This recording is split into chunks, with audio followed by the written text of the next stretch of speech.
Good morning, and thank you very much for joining us. I am Yori Folarin. My guest this morning is Dr. Muda Yusuf. He's CEO of that is the Center for Promotion of Private Enterprise, CPPE. As you know, Dr. Muda Yusuf is an economist, and we shall be looking at aspects of the president's speech yesterday night. By most accounts, if not all, a very, positive speech, a welcoming, sort of explaining, because what we have here is that the president was doubling down with copious explanation as to why it had to be so. In fact, the partial caption of his speech was, "After darkness comes the glorious dawn." So the president was saying that, I understand, I see the pain, I feel the pain. But he was putting in there that it's going to be better, and took time off to explain it. Let's just go to a sort of film report, and then we'll come into studio and we'll talk about it. It's important that you understand the reasons. The nationwide broadcast by President Tinubu is appealing to the hearts and conscience of Nigerians as the federal government continues with the implementation of tough decisions that will turn around the economy of the country in the long run. The president painstakingly explained the removal of fuel subsidy and why Nigerians should trust the process that has so far saved more than 1 trillion naira for the country within 2 months. In a little over 2 months, we have saved over 1 trillion naira that would have been squandered on the unproductive fuel subsidy, which only benefited smugglers and fraudsters. That money will now be used more directly and more beneficially for you and your families. The removal of fuel subsidy has caused significant disruptions in different aspects of national life. But President Tinubu has now announced the introduction of deliberate measures that will have far-reaching impact in the short term. Most important is the injection of funds into the economy to help small and medium-scale enterprises. And his administration also intends to stimulate the growth in the manufacturing sector.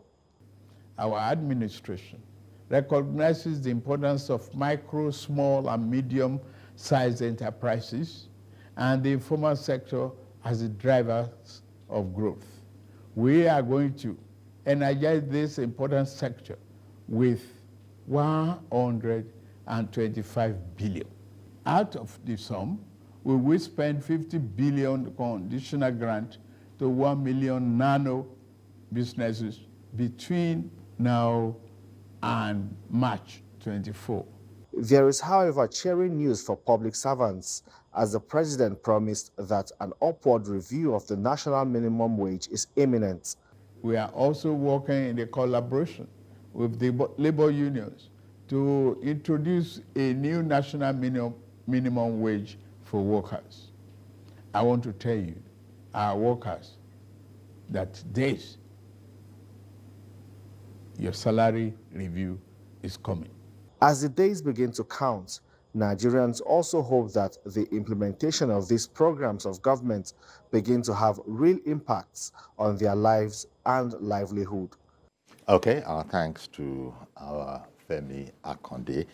So, Dr. Yusuf, there you have it. Now, you particularly being of the Center for the Promotion of Private Enterprises, I imagine that there's a lot that you will approve of in the president's speech, especially as his emphasis was he needed to stimulate small businesses and medium businesses.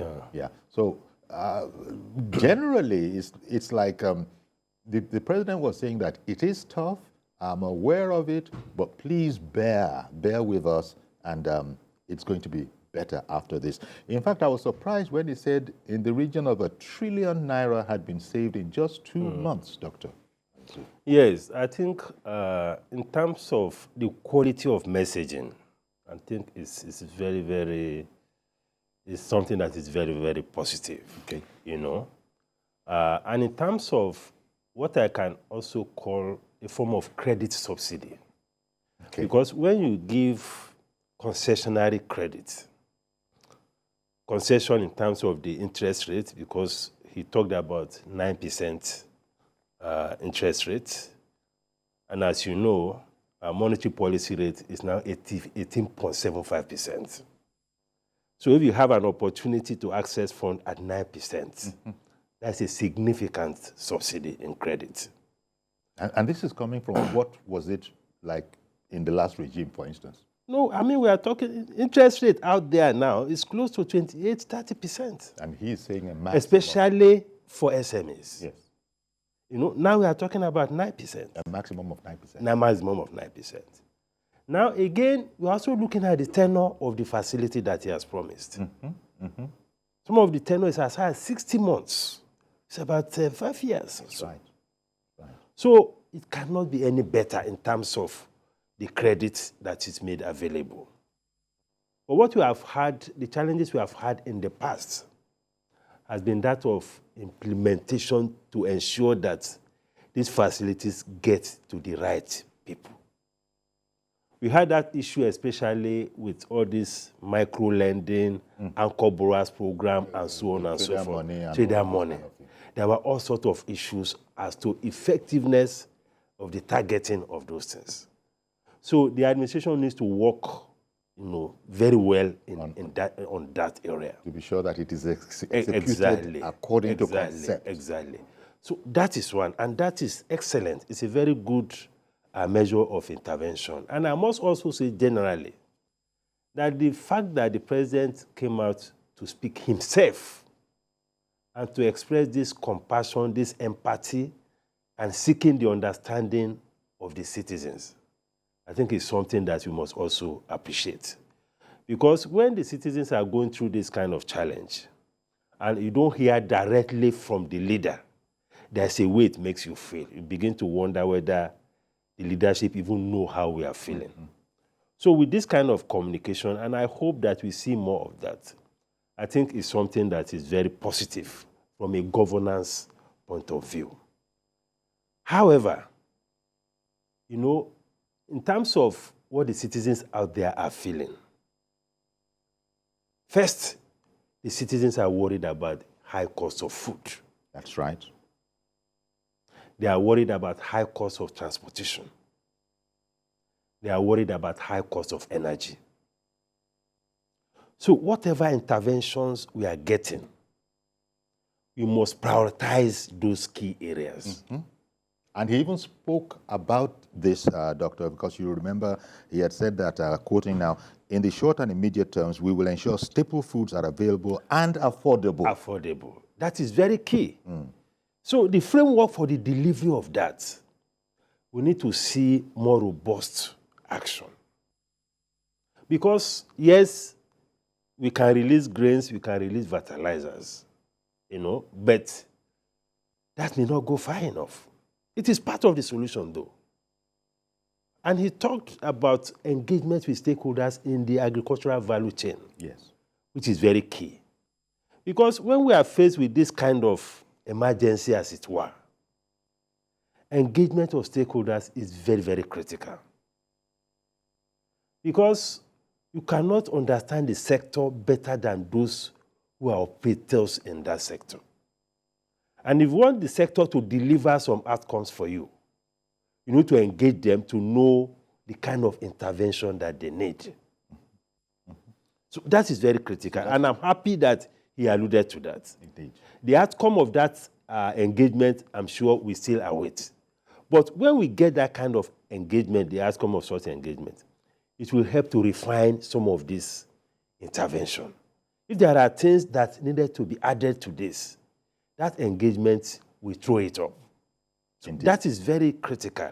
And he talked about engagement across the entire value chain, right from the primary production of agriculture to the transportation, to the processing, to the marketing, to the inputs, to the financing. All those things are very, very critical. Indeed. And part of, 500,000 hectares of, of farmland to be put more in line with the all-year-round farming. Yes, yes, So yes. I'm sure that is also part of it. It's part of it, and of course, the biggest issue in agri production now is insecurity. I know it's also top on his agenda. You know, he had been meeting with the service chiefs and doing all sorts of things, investing a lot in arms and ammunition and all of that. But that is extremely critical. Because these smallholder farmers, they account for over 80% of the food that we eat. I'm talking of the Nigerian food. And with the kind of insecurity that they are facing now, you know, it is difficult for them to supply of that kind of food. And it's a major issue. But can we really achieve our aim with, as you put it, these are small artisanal farmers? I mean, we would need to sort of scale up to the industrial level, or do these things have to be taken in stages? No, it can be taken together. And if you listen to his speech, he also alluded to the fact that even the large-scale farmers will be involved in this. You know? So it has to be taken together, both the smallholder farmers and the big-time farmers. Of course, the nature of intervention also varies. Because if you look at even the financial intervention that he mentioned, they are categorized. That's right. There's a 75 billion for the big companies that can access up to 1 billion naira. There is the nano credit, which is even a grant of 50 billion for all these micro enterprises, you know? And you have the ones for SMEs at about, I think, 120 billion. So all of those things are very, very critical. But we need to have complementary policies, because all of these things is not only about money. It's also about policies. Now, let's take transportation, for instance. Okay. That's another key pain point for the citizen, cost of transportation. Apart from power. I'm sure you come to that. Yes, we come to that. Because we're in the middle of the power people trying to apply for an increase. Now, if you look at transportation, almost 95% of transportation today is by road. So that speaks to what is the cost of vehicles. Let's leave the issue of even fuel, the cost of vehicles itself.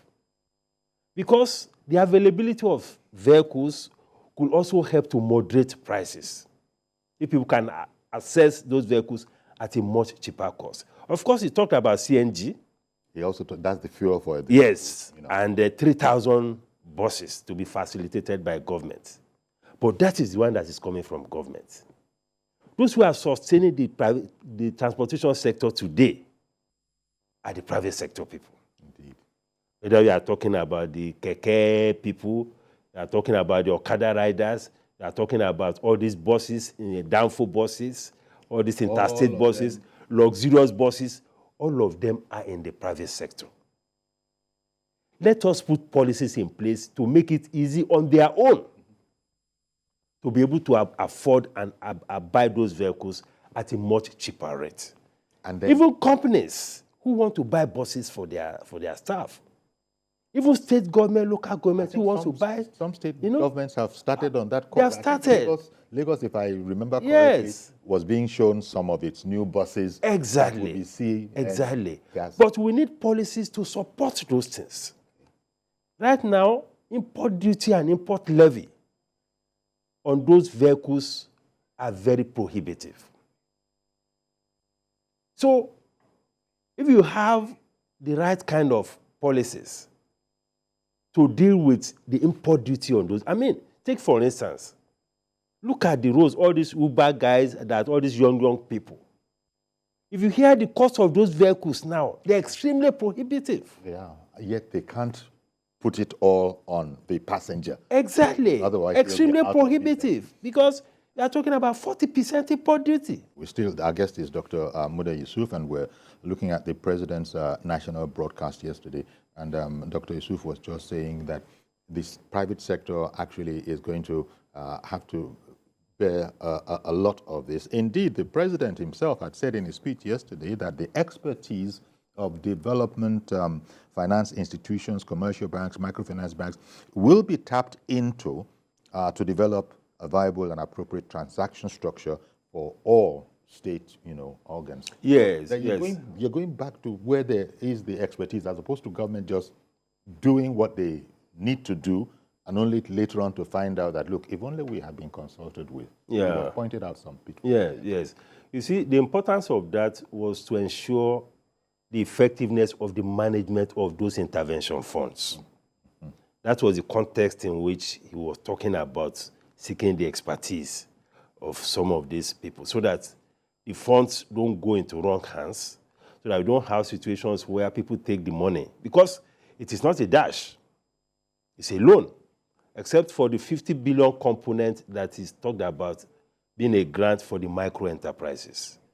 So that kind of framework for effective delivery of results is very important. But just to land on the issue of fiscal policy, yes, as it relates to transportation, is to advise that we need to review the charges and the import duty on these vehicles so that the private sector across all levels can complement the efforts of government. These things are important because if it's too expensive to buy all these buses, 18-seater, 15-seater, all these Toyota Corolla brand, I mean, those things are playing a major role in the transportation ecosystem. Indeed. So you're talking including all these luxurious buses and so on. I was going to ask if you're speaking now, because even the cost of cars have become prohibitive, but on the other hand, those that do have cars, how are we sure that they can actually afford to fuel it at today's prices? But nevertheless, I wonder if you're talking specifically about, excuse me, about commercial vehicles. It is both. Okay. I'm saying that because if you go out there, we have all these young men and women who are into this e-hailing service. Yes. Many of them are graduates. Or because they don't have the kind of job that they need, they fall back on that. And it will amaze you the number of people that the jobs that thing is creating. In addition to the transportation facility that they are providing for citizens. Not everybody wants to be putting his or her cars on the road. That's right. Sometimes it's more convenient for you. If there are alternatives. If there are alternatives. Exactly. Secondly, some of these smaller cars are more fuel efficient. Some of the guys now in the middle class who are riding all these fuel guzzling vehicles. 8-cylinder vehicles. 8-cylinder. They are looking for options now. That's right. If as part of the palliatives, they have the option of having all these small cars, some of them will go for it and park this other vehicles. Maybe just weekend driving. Just weekend driving. If at all. So these things have to come together as part of intervention. You know, so we need to see a lot more from the policy intervention side. That is the point I'm making. Yes, this financial intervention is good, but policy intervention first, it will be instantaneous. If the president announced today that I'm cutting import duty on buses by 50%, you will imagine what will happen at all these car dealers, and suddenly those prices will drop. All these rickety buses that you see on the road, many of them cannot replace them. That is true. And they are posing a lot of safety risks to citizens. And because all these commercial vehicles have some powerful influence and all of that, to regulate them is a big issue for the authorities. Indeed. So they put all manner of vehicles on the road, endangering the lives of the citizens. So let us make it more affordable by adjusting some of this levy, because there is import duty of 20%, there is also a levy of about 20 or 30%. By the time you put all that together, it makes it extremely difficult. Almost. And for those who are producing vehicles locally, let us also roll out incentives for them. What they use for their local production is what you call semi-knockdown parts, SKD. Okay. If you need to waive their duties for them, let us waive it. Let us give them tax incentives. Now, people can argue that this may affect revenue. But let me also say this. The president announced that in 2 months, we have saved 1 trillion naira. The total customs revenue in 2022 was 2.5 trillion naira. Total for the year. And if you know what the citizens go through paying this customs duty, you will feel sorry for those who are investors and even ordinary citizens. And even in 2 months, we have been able to save 1 trillion. So there are a lot of savings that can be made in many other places. One other thing, Doctor, that I think is going to be making an impact is what you refer to as infrastructure support fund for the states. Now, I was wondering what exactly infrastructure support fund for the states was, but then maybe in the absence of knowledge into what exactly it means, just looking at it, supporting the infrastructure, because these things need to be, infrastructure needs to be maintained from time to time. And so, you know, it's looking like he's taking quite a holistic look at the whole terrain. In fact, somebody was commending, I think this morning on one of the stations, that what this shows is that President Tinubu's administration is a listening administration. It is listening to the people. It knows what the people are going through, as the president himself demonstrated when he came in and actually said so, that look, it is tough. Everybody is affected. But he curiously spoke about saboteurs, people who are too big, and it wasn't fair that our Commonwealth was going into just a few, you know, humongous bank accounts and pockets. I was actually wondering at that as to, well, if this is known in very high quarters, why can't they plug that particular leak unless it's an ongoing matter? No, you see, some of those people are also very influential people. And you know what it is when people have economic influence and political influence. Okay. You can almost get away with anything. And these reforms that have been put in place is an enduring way of blocking all those things. Okay. Apart from the, you know, this idea of using EFCC and all of that, or police to chase people, it's an enduring way to block those things. He said it. The 1 trillion could have gone into the pockets of a lot of people. With that subsidy thing. The same thing with the foreign exchange market. In fact, a lot too. The foreign exchange market, you know, there was a time when our cards used to work way before for petty transactions, maybe even some that were not petty, and then it didn't during the Buhari era. I think I'm hearing that now, again, nowadays, the banks are allowing you to use your cards for those kind of transactions. Exactly. Even on with some banks on their apps, you can buy and sell Forex directly from inside the bank's app. So it looks like that loosening up of the whole of that multiple, you know, windows matter. It has begun to yield fruit already. Exactly, exactly. But Reverend Dominic, okay, good morning to you, sir. Good morning, Chief Yori. Good morning to your guest. Okay, good morning. Dr. Muda Yusuf is the guest. He has spoken my mind to much certain extent. Can you hear me?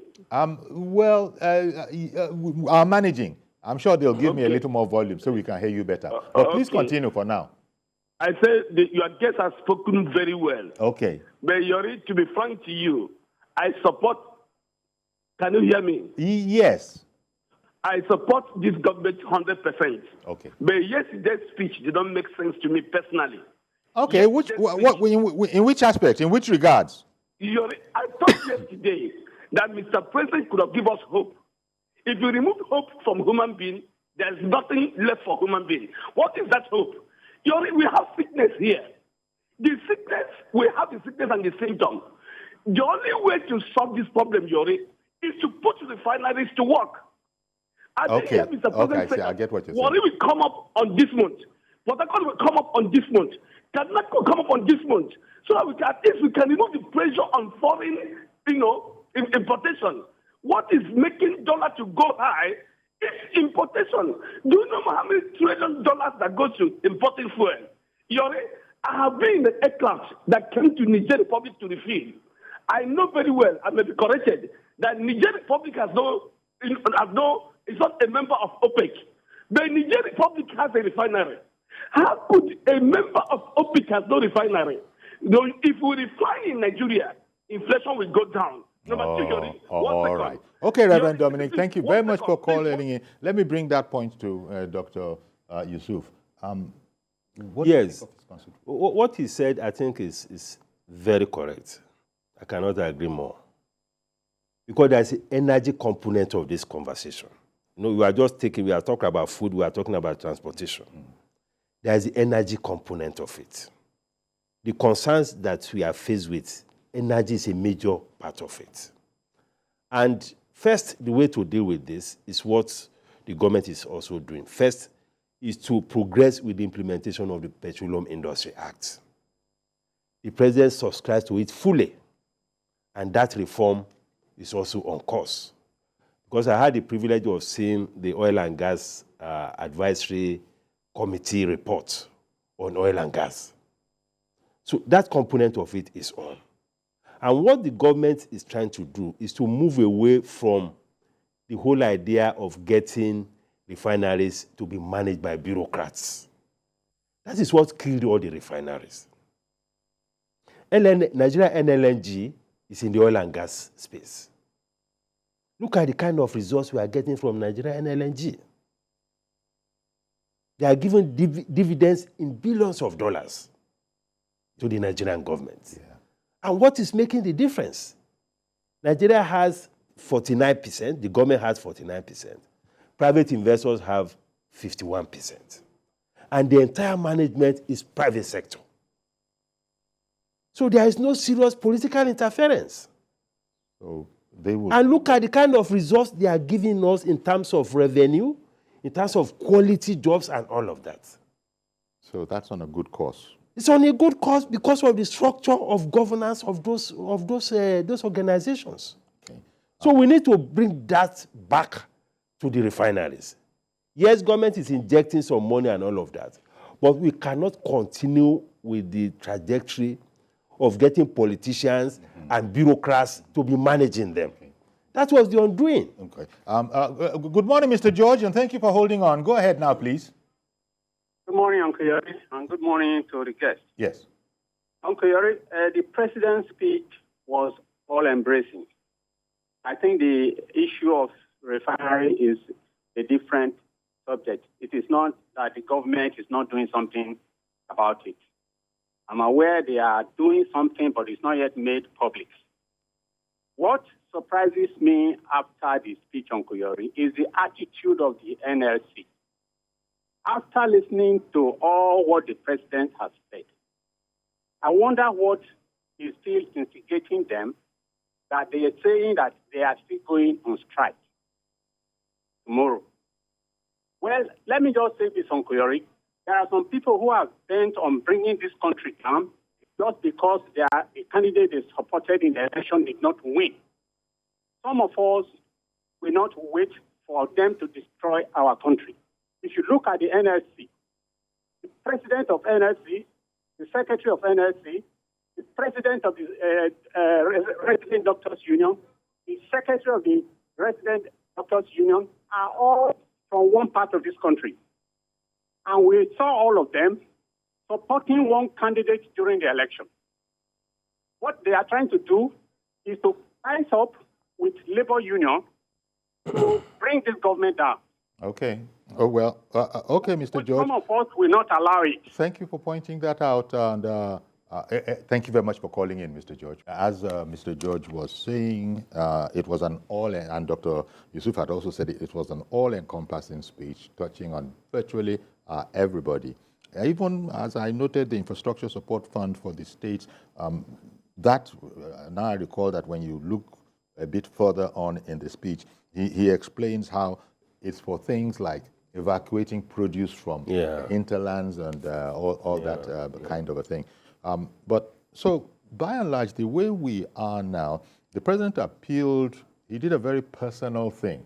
Yeah. You know, that is, he could have put it out through one of the one of the officials, but he realized that it was important. People wanted to hear from the leader, and I think we've not had this for quite a long while. And this probably is something that is much to be commended. That now he owned it. He was talking about, look, you need to understand my decisions. The buck stops here. He's taking them, however you see them, let me now explain it again. Exactly. So that interaction with the people, I think it probably has yielded, even those that used to criticize him. Yeah. Apart from what you started off with, which is that all of these things, we just need to be very sure that they are executed as intended. Exactly. That was the only criticism, if criticism one can call it, that people had. Apart from that, it looks like maybe Nigerians have been suitably encouraged to bear a bit more with the new direction of the administration. Yeah, even from the speech, you could also feel his emotions about these things. You know, He spoke about this country that he loves. exactly. You could feel his emotions. So there is no doubt that he's committed to alleviating the sufferings of the people. And he said that if there are other ways he could have achieved these things, He would have. he would have. He would have taken those ways. But there are no other ways. We just have to go through it Yes. for now. So what is important now is this route that he has taken. Let us, as much as possible, get stakeholders involved in all these critical intervention areas so that you can get more results, you know, so that the outcomes can be better. Because no matter how brilliant you are as an economist or whatever, if you are delivering or putting together policies and you are not engaging people who are on ground, you know, it could affect the quality of your policy and the quality of your intervention. It definitely will. What do you think, You Dr. know? Yusuf, of what is it now? The power, the electricity power people saying that they want to, you know, hike their rates. Well, I don't think that is appropriate at this time. And it's also important. Because they've done a public application. Yes, it's also important to also be careful not to demonize subsidy. All over the world, subsidies are given to support the citizens. In 2022, because of the key challenges that people face globally with regard to this energy thing, energy subsidy was about $1 trillion in 2022. Whether you are talking of US, you are talking of EU and all of that. The problem with our own version of subsidy is that it is corruption-ridden. Yes. And now, hopefully, they're dismantling. Dismantle that and rechannel it. Yes. Because the whole essence of government is to rechannel these resources, not to take it away completely. No. So we need subsidy in energy, in electricity. We have to work it out. Because you need electricity to power your industries. You need electricity to create jobs. It's not a luxury. Well, It's a key infrastructure component. Dr. Yusuf, You know? we're going to have to leave it here. But at least we are on course, it would appear. Of course. There's no doubt. We are on course. We are on course here. Yeah. And I want to thank you very much for coming in to Thank you. highlight those things and also emphasize some of them that needed to be emphasized. Thank you. Thank you very much. It's a pleasure. Okay.